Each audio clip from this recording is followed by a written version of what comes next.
Pour créer un devis, commencez par cliquer sur l'icône « Offre ».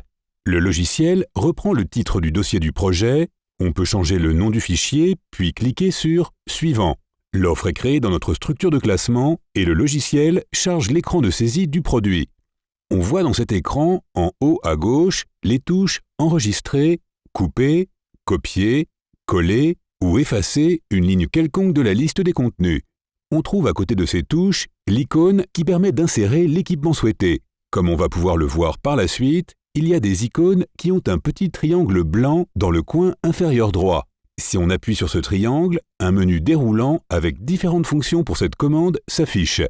En maintenant appuyé le triangle, je peux sélectionner une autre option que je veux insérer dans ma page d'offre. Ça peut être une ligne blanche ou un saut de page et aller insérer des accessoires s'ils ont été mal positionnés lors de leur insertion avec le catalogue électronique, etc. De plus, en cliquant sur cette icône, on peut utiliser la renumérotation des lignes de l'offre. Passons maintenant à l'icône « Gestion des fournisseurs » qui nous permet d'appliquer des remises pour la gestion de la grille, de choisir les colonnes qui s'afficheront dans cette grille et de cocher le produit avec différents états. La dernière icône nous permet de sauvegarder un produit inséré manuellement dans une bibliothèque personnelle. Les autres icônes nous indiquent comment imprimer l'offre ou comment développer ou compresser les différents sous-niveaux, puis comment afficher les accessoires dans l'offre.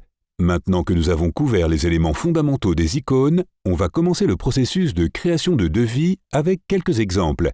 D'abord, cliquez sur l'icône « e-catalogue », ce qui, au premier démarrage, prend toujours un peu de temps pour télécharger l'ensemble de la base de données.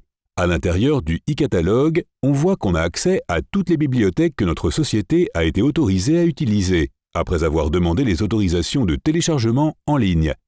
L'autorisation est donnée en quelques jours par nos partenaires, et une fois que vous avez obtenu l'autorisation de téléchargement, vous la trouvez dans la zone « Live Update » où la mise à jour sera automatiquement téléchargée à partir de Live Update s'il n'y a pas de bloc antivirus.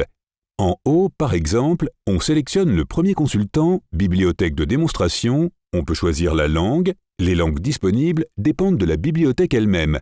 Dans ce cas, la bibliothèque contient 5 langues, mais par exemple pour ce fournisseur, il n'y a que l'anglais.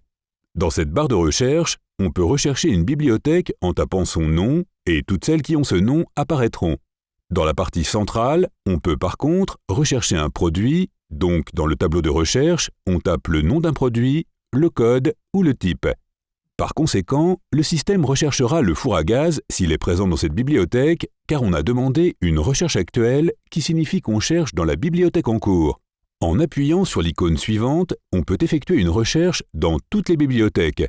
Puis, en tapant un mot quelconque dans cette ligne, on peut rechercher dans toutes les bibliothèques autorisées dans notre catalogue.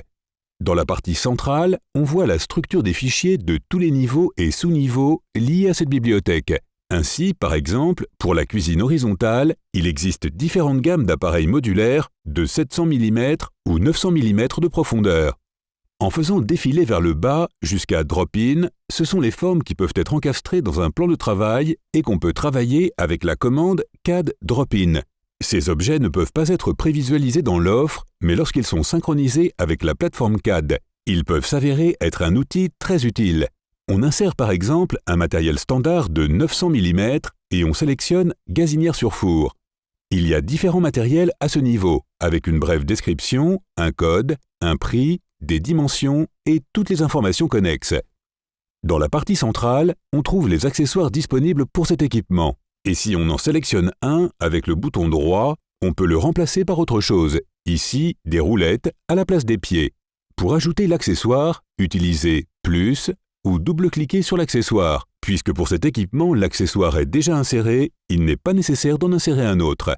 Les options du bouton « roue dentée » permettent de définir certaines configurations pour le catalogue électronique et certaines possibilités, de sorte que je peux éventuellement augmenter la hauteur ou la profondeur de l'équipement pour créer un équipement spécial.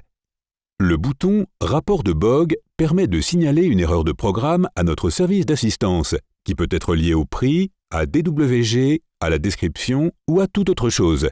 On peut envoyer une demande d'assistance ou un rapport. En revanche, le bouton « Distance » est principalement utilisé en CAO, quand je dois insérer un appareil et que je dois mesurer l'espace qu'il me reste entre deux points. J'appuie sur OK pour insérer l'appareil dans mon offre. On voit que l'appareil est inséré et que le logiciel a rouvert automatiquement le catalogue électronique pour qu'on puisse continuer à insérer les autres appareils. On peut continuer à le faire en allant vers une autre bibliothèque de démonstration et en insérant un autre appareil, par exemple un bain-marie. Je peux aussi ajouter les accessoires nécessaires ici. Avec un double clic, je sélectionne les accessoires. J'appuie sur OK et je peux remplir la liste requise en insérant les objets les uns après les autres. De la même façon qu'on a inséré un appareil avec le catalogue électronique, on va en insérer un maintenant en tapant son nom directement dans la ligne d'offre, puis en tapant « Consultant des mots ». On sélectionne la bibliothèque, ce qui sélectionnera automatiquement le fabricant. Ensuite, on choisit dans la fenêtre déroulante le modèle désiré, ou si on connaît le nom du produit, on tape quelques lettres pour lancer une recherche, puis on sélectionne la description pour insérer automatiquement l'objet sélectionné. La différence entre insertion manuelle et navigation dans le catalogue réside dans le fait que les accessoires ne sont pas insérés. Le processus utilisateur est donc légèrement plus rapide. Quand je tape quelque chose dans la ligne de commande, comme vous pouvez le voir ici, il n'y a pas d'accessoire inséré. Par exemple pour cet appareil. Donc pour insérer un accessoire pour cet appareil, on doit d'abord utiliser la fenêtre déroulante, puis insérer des accessoires, ou en cliquant n'importe où sur la ligne avec le bouton droit, il y a une fenêtre déroulante avec plusieurs options dont la première est « Ajouter un accessoire ». Le logiciel récupère automatiquement les accessoires disponibles pour cet appareil et en double-cliquant, on peut ajouter un ou plusieurs d'entre eux en tant qu'accessoire. Sauvegarder et prévisualiser les accessoires insérés relatifs à cet appareil.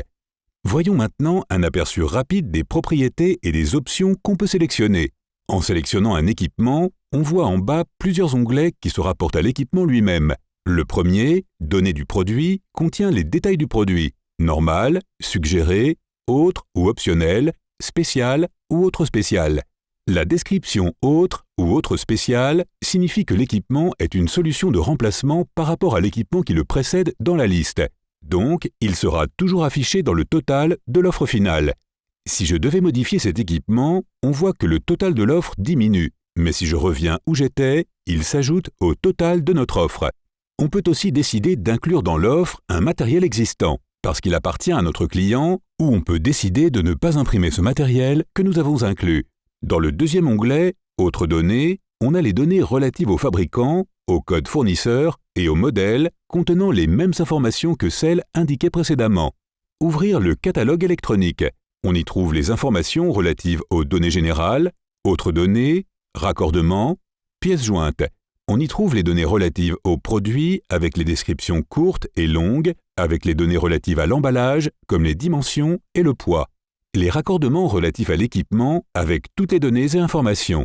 Les pièces jointes JPEG et DWG, puis ici, on a aussi deux autres onglets. Ce sont « Autres services » si vous souhaitez ajouter un service lié uniquement à cet équipement qui ne sera pas reporté dans le document final et le calcul du prix. Dans l'onglet « Calcul du prix », il y a un programme qui concerne les escomptes et remises éventuelles pour ce produit. En retournant à « Données du produit », on a en bas les différents totaux de l'offre avec les remises ou les coûts supplémentaires. Si le devis contient des groupes d'équipements qu'on veut séparer en zones pour segmenter les objets et rendre la zone plus structurée, on peut le faire de deux façons. La première consiste à utiliser l'option dont nous disposons dans le menu déroulant de l'insertion des équipements. Insérer une zone ou une note.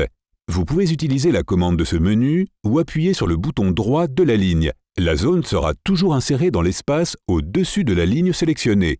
Appuyez sur la touche pour ouvrir le dictionnaire dans « Catégorie de zone » qui contient déjà des zones insérées avec le code de zone et la description. On peut aussi en insérer une troisième en mettant le code 03 qu'on va appeler par exemple « lavage ». On constate qu'elle est insérée dans le dictionnaire. Double-cliquez sur la zone pour l'insérer automatiquement dans notre offre.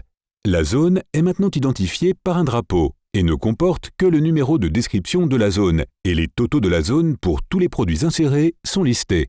La seconde façon de saisir une zone est d'aller directement à la ligne. Cependant, comme pour un produit, dans cet exemple, on n'entre que le numéro de zone dans la colonne dédiée, puis on va à la description pour taper par exemple « Préparation » et appuyer sur « Envoyer ». On voit que Specify reconnaît automatiquement cette ligne comme une nouvelle zone, de sorte que tous les équipements suivants insérés dans notre offre le seront sous cette zone. Par exemple, si on insère un autre équipement, on s'aperçoit que celui-ci aura le code de zone correspondant à la zone dans laquelle il a été inséré. Puis, la numérotation progressive qui continue.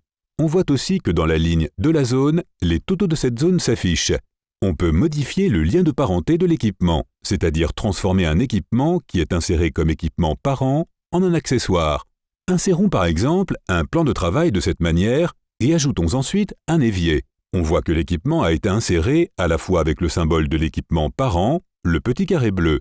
Pour transformer cet évier en accessoire de plan de travail, si on appuie sur le bouton « Insérer », on voit qu'il y a dans le menu déroulant « Changer le parent en accessoire ». Ou si on appuie sur le bouton droit de la souris, on a la même fonction ici aussi. On voit que celui-ci, qui était auparavant un équipement parent et dont le symbole d'équipement principal est resté, a été modifié en tant qu'accessoire du plan de travail.